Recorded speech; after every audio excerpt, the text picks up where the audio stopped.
വിവാഹം എന്നത് സമ്പത്തോ സ്വർണോ ഒന്നുമല്ല. ഈ രണ്ടുപേരും ഇപ്പോൾ കൊടുത്ത ആ ചെറിയ സ്വർണം ഉണ്ടല്ലോ, അത് മാത്രമേ ഇതിൽ സാമ്പത്തികമായ വല്ലതും ഒരു കല്യാണത്തിന് ഇസ്ലാം നിബന്ധനയായി വെക്കുന്നുണ്ടെങ്കിൽ കൊടുത്ത മഹർ മാത്രമേ ഉള്ളൂ. കസാല നേരത്തിലും മന്തി വിളമ്പലും കാറ് വിളിക്കലും വാടകയ്ക്ക് ആളെ കൊണ്ടുവരലും മുല്ലപ്പൂവ് മേടിക്കലൊന്നും ഇതിൽ പെട്ടതല്ല എന്ന് പറഞ്ഞാൽ നിർബന്ധമല്ല എന്ന്, അതൊന്നും നിർബന്ധമല്ല.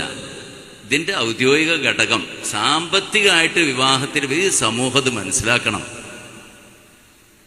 ഉള്ളത് ഈ മഹർ മാത്രമാണ്. അതും ഓരോരുത്തരുടെ ധനസ്ഥിതിക്ക് അനുസരിച്ച് കൊടുക്കുക, അത്രയേ ഉള്ളൂ. മൂല്യമുള്ളതാവണം, സാമ്പത്തികമായി കുട്ടിക്ക് എന്തെങ്കിലും ഉപകാരമുള്ളതാവണം, അത്രയേ ഉള്ളൂ. മഹത്തുള്ളതല്ല അവിടെ പറഞ്ഞുള്ളത്. സംസം വെള്ളം നല്ല മഹത്തുള്ളതാണ്, അത് അല്ല. അതുപോലെ മുസാഹിബ് അതിനേക്കാളും മഹത്തുള്ള ഒരു ലോഡ് നിങ്ങൾ വണ്ടിക്ക് ഇറക്കി കൊടുത്തോളൂ. പക്ഷേ നിക്കാഹിന് പെണ്ണിന് മൂല്യമുള്ള, സാമ്പത്തികമായി മൂല്യമുള്ള എന്തെങ്കിലും ഒന്ന് കൊടുക്കുക, അതാണ് ഏറ്റവും നല്ലത്. മറ്റു ശരിയല്ല എന്നല്ല ഞാൻ പറയുന്നത്, ഇതാണ് ചെയ്യേണ്ടത്. ഇതിൻ്റെ അടിത്തറ സ്നേഹമാണ്. മനുഷ്യ മനസ്സുകളിൽ നിന്ന് ചിറമുറിഞ്ഞൊഴുകുന്ന കറകളഞ്ഞ സ്നേഹവും. ഓരോ വിവാഹത്തിൻ്റെ പന്തലിൽ നിന്ന് ഇറങ്ങിപ്പോകുമ്പോഴും നെഞ്ചിടിക്കാറുണ്ട്. ഭക്ഷണം പറ്റാത്തത് കൊണ്ടല്ല, മറിച്ച് എന്ത് ഭക്ഷണം കഴിച്ചാലും പടച്ചോനെ ഒരു മാസമെങ്കിലും ഇത് നിലനിൽക്കുമോ എന്നുള്ള പേടിയാണ്. ഇത് വെറുതെ പറയല്ല, ഔദ്യോഗികമായി പല കല്യാണങ്ങളും കഴിഞ്ഞിറങ്ങുമ്പോൾ ഉണ്ടായിട്ടുണ്ട്. ഒരു മാസം പോലും കഴിയുന്നതിൻ്റെ മുമ്പ് കേൾക്കുന്നത് അത് തീർക്കാൻ വച്ചിരിക്കുന്നു. 100 പവനും കാറും ഒക്കെ പറഞ്ഞിട്ട് ഇറക്കുന്ന വിവാഹങ്ങളാണ്. നമ്മുടെ സമൂഹത്തിൻ്റെ ഒരവസ്ഥയാണിത്. മറ്റ് സമൂഹം വരെ നമ്മളെ വഷളാക്കുക, നമ്മൾ പരിഹസിക്കുകയാണ്.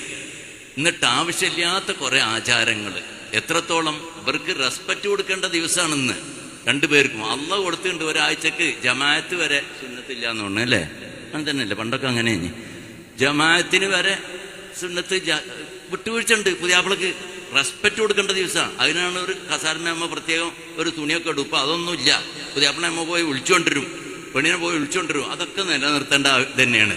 അതിനൊക്കെ എത്ര കായുണ്ടെങ്കിലും ശരി. അതേ സമയത്ത് ഇതൊന്ന് നോക്കുകയാണ്,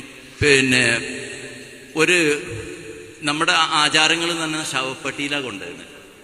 ശവപ്പെട്ടിയിൽ പുതിയാപ്പിളിനെ കണ്ടത് വെറുതെ ആലങ്കാരികമല്ല, കണ്ട അനുഭവമാണ്, സോഷ്യൽ മീഡിയയിൽ ഉണ്ടായതാണ്. അതേപോലെ തന്നെ JCBയിൽ ഇരുത്തിയിട്ട് കച്ചറ തോണ്ടുന്ന JCBയിൽ ഇപ്പം അടുത്ത് കേട്ട് ഇവിടെ അടുത്ത് ഏതോ മഹലിൽ നടന്നാണ് ക്ലോസറ്റിൽ ബിസ്ക്കറ്റ് ഉണ്ടാക്കിയ കൊടുക്കുക എന്തോ ചെയ്തത്രേ. നാണം കെട്ട ഒരവസ്ഥയിലേക്ക് തരം താഴ്ന്നിരിക്കുക.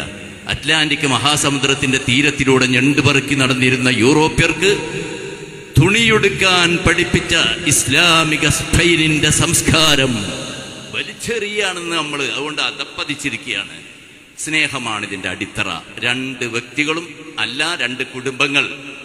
പെണ്ണിൻ്റെ ഉമ്മ പുതുമാരനെ സംബന്ധിച്ചിടത്തോളം, ഭർത്താവിനെ സംബന്ധിച്ചിടത്തോളം ഉമ്മയാണ്. അങ്ങനെ തന്നെ ചിന്തിക്കണം. ഓളമ്മ അല്ല, എൻ്റെ അമ്മയാണ്. ഇസ്ലാം അങ്ങനെ കണ്ടത്. എത്രത്തോളം എന്നറിയോ? ഈ പെണ്ണിനെ തലാക്കിയല്ല ഒരു പക്ഷേ ബന്ധം വേർപ്പെടും, പിന്നെ തൊടാൻ പാടില്ല, കാണാൻ പാടില്ല. അതേ സമയത്ത് ഉമ്മാനെ കാണാം, പെണ്ണിൻ്റെ ഉമ്മാനെ കാണാം, മരിക്കോളം കാണാൻ, കെട്ടാനും പാടില്ല. പെണ്ണിന് ഭർത്താവിൻ്റെ ഉപ്പയെ കാണാം, തൊടാം, മൊഴി ചൊല്ലിയാലും ശരി. ഈ ബന്ധം എവിടെയുണ്ട്? വേൾഡ് ഹിസ്റ്ററി 1-ാം പേജ് മുതൽ അവസാന വരി വരെ വായിക്കൂ. ഒരു നിയമം വേറെ കാണാൻ പറ്റില്ല. അത്രയും പവിത്രമായൊരു ബന്ധമാണിത്. ഈ 2 കുടുംബങ്ങളും ഒത്തു നിന്നാലാണ് ഈ മക്കള് വിവരമില്ലാത്തവരാ, ന്യൂ ജനറേഷന്റെ മക്കളാണ്. ഒന്ന് പറഞ്ഞ് രണ്ടാമത്തേനെ അവർ തെറ്റും. ഒപ്പം നിൽക്കണം. അവരെ എരിവും പുളിയും കൂട്ടിയിട്ട് ആടിച്ചിട്ട് പോരെന്ന് പറയലല്ല. മുഹമ്മദുർ റസൂലുള്ളാഹി തങ്ങളുടെ പൊന്നാര മകൾ ബീവി ഫാത്തിമ റളിയല്ലാഹു അൻഹ തെറ്റി വന്നു വീട്ടിലേക്ക്. മനുഷ്യ മക്കളല്ലേ? പൊന്നാര നബി വിളിച്ചു, മോളെ വിളിച്ചു. നമ്മളാണെങ്കിൽ കൊടയെടുത്തിട്ട് പോയിട്ട് മൊഴി മേടിക്കും. അല്ല, വിളിച്ചിട്ട് പറഞ്ഞു, മോളെ ജട്ടപ്പം മരിക്കുകയാണെങ്കിൽ, അലിയുടെ പൊരുത്തല്ലാതെ മരിക്കുകയാണെങ്കിൽ, ഈ സമയത്ത് നീ മരിക്കുകയാണെങ്കിൽ ലം ഉസല്ലി അലൈക്കി, എൻ്റെ കുഞ്ഞുമോളെ എൻ്റെ മെയ്യത്തിപ്പം കരിക്കൂലട്ടാ. ഗൗരവം കൊണ്ട് പഠിപ്പിച്ചു കൊടുത്തു. അതാണിപ്പ ലോകത്തിന് മാതൃകയായ മുഹമ്മദുർ റസൂലുള്ളാഹി.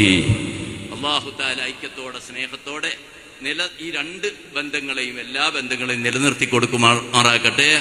ഈ സുന്ദര സുമോഹന സുരഭില സുഭഗ ദിനത്തിൽ മഹല്ല് കമ്മിറ്റിക്ക് വേണ്ടി ഈ സദുദ്യമ ചെയ്ത എല്ലാവരും ആശംസിക്കുന്നതോടുകൂടെ ഈ രണ്ട് കുടുംബത്തിനും എല്ലാവിധ ആശംസകളും നേരുന്നതോടൊപ്പം ഞാൻ നേരത്തെ പറഞ്ഞ കാര്യം മുൻനിരയിലില്ലാതെ ഖാദി മുന്നിലുണ്ടാവും, പ്രസംഗിക്കാനും ഉണ്ടാവും, അതേപോലെ തന്നെ കേൾക്കാനും ഒക്കെ ഉണ്ടാവും. നമ്മളൊക്കെ ആശംസ പറയാൻ നേതാക്കളൊക്കെ ഉണ്ട്. പക്ഷേ നമ്മളല്ല, ഇതിൻ്റെ അണിയറ വർക്ക് നടത്തിയ ഒരുപാട് പ്രവർത്തകർ ഓടി നടന്നവരുണ്ട്. അള്ളാഹു അവർക്ക് ഖൈറും ബറക്കത്തും ആഫിയത്തും ദീർഘായുസ്സും നൽകട്ടെ. പൊന്നു മക്കളെ, അത് കളഞ്ഞു കളിക്കുന്ന ഒരു മനോവധി നമുക്ക് വേണ്ട. അതായത് ഞങ്ങളാണ് ചെയ്തത് എന്നുള്ള ഒരു ആശ, ഒരു ചിന്ത വന്നു പോകരുത്. അത് വരാൻ സാധ്യത ഉണ്ടായി പറഞ്ഞ് അല്ല, ഇത് റബ്ബിന് വേണ്ടിയാണ്, ആഖിറത്തിലേക്ക് വേണ്ടിയാണ്. മാറ്റി വെച്ചോളി. അള്ളാഹു തആല പ്രതിഫലം നമുക്കൊക്കെ നൽകട്ടെ. ഇനിയും ഇതുപോലത്തെ ഖൈറായ കാര്യങ്ങൾ നടത്താൻ അള്ളാഹു തൗഫീഖ് ചെയ്യട്ടെ. ഇതിനു വേണ്ടി സഹായിച്ച എല്ലാവർക്കും, പ്രത്യേകിച്ച് പ്രവാസികൾക്ക് പടച്ചോനെ നീ ബറക്കത്ത് ചെയ്യണം തമ്പുരാനെ.